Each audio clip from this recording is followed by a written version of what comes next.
The next segment I have for you is a look at some things you can do during the off-season to help make yourself a better fighter. It goes without saying that there is absolutely no substitute for practicing. You simply can't become a great fighter without an awful lot of practice. This can take years. However, there are some things you can do to increase your arm strength and put yourself in a better position to improve your fighting ability. Many fighting styles, such as heavy weapons combat in the SCA, use the strength of your whole body in combat. To hit your opponent hard, you power your shots with your legs and your torso, and use your whole body when you strike. In BOFF combat, your goal is to hit as lightly as possible.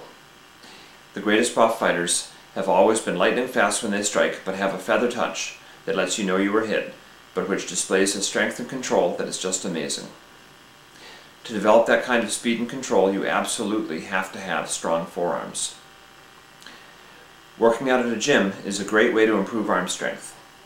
If that isn't an option for you, you can always pick up a set of dumbbells and do wrist and arm curls. There are also various gadgets you can get to work up your arm strength. One option that's been around for a long time are hand grips. They're fairly cheap, and if you use them regularly, they should help your grip strength.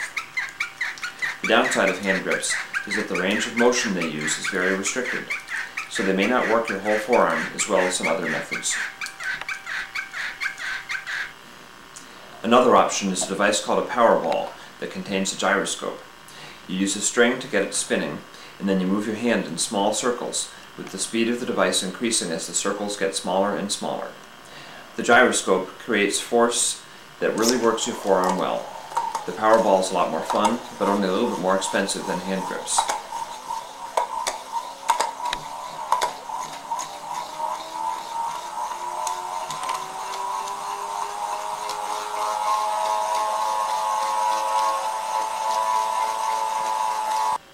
Of course, you don't have to have gadgets to work up your arm strength.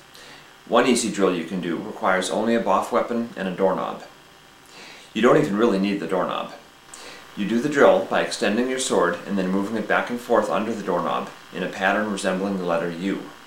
This U motion is the same motion you would need to do when you perform a disengage. A disengage is a move you make in combat where you throw a feint, and then as your opponent tries to parry your sword, you curl it under their hilt and then strike or thrust at them. The stronger your forearms, the easier it will be to make a small curl, and the smaller the curl you make, the better luck you will have in performing the disengage. If you really want to go all out, you can make what's called a pel. A pel is a large object you hang up and use to practice your attacks. You can make a pel out of old tires, or you can simply buy a heavy bag, such as boxers use. You can do all of the pel work I'll be describing without actually having a pel, just by swinging your sword in the air. If you do have a pel to work on, you'll find it easier to do your training with a heavier object than a BOFF sword. I've always used a baseball bat, but a stick or a heavily taped foam sword will work just fine. For the first drill, hold the sword up and swing to the right and then to the left alternately, until you really start to feel it in your arm. The sword should pass just over your head, and you should extend your arm when you strike. Make sure to switch to your offhand and work both arms equally.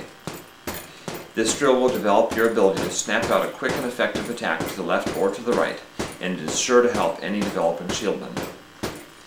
A good shieldman can move in on their opponent rapidly with their shield centered and with the ability to snap quick and deadly strikes to either side, depending upon where openings develop.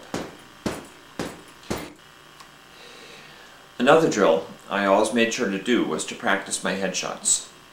Drilling any motion on a regular basis helps to teach your body to be able to do that motion more quickly and instinctually. This can mean the difference between life and death out on the battlefield. And it can mean the difference between a good fighter and a great fighter. I'll always remember a practice I was at once, where I was sparring with a good friend of mine in Old Riasa, who was himself developing into a very good shieldman. He took my right arm, forcing me to drop my shield and switch to my offhand.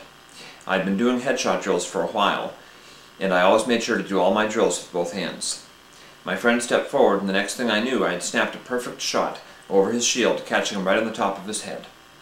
Not only had I done it without having to think about it, but I had done it lefty. When you do drills, you are working to make your arms stronger, and you are putting yourself in a better position to be able to learn and improve your fighting ability at practice. If you go the extra mile and do drills that train your body to fight better by actually using fighting motions, you are training your arms to be able to move and strike instinctually, and you may wind up surprising yourself with the speed at which you progress.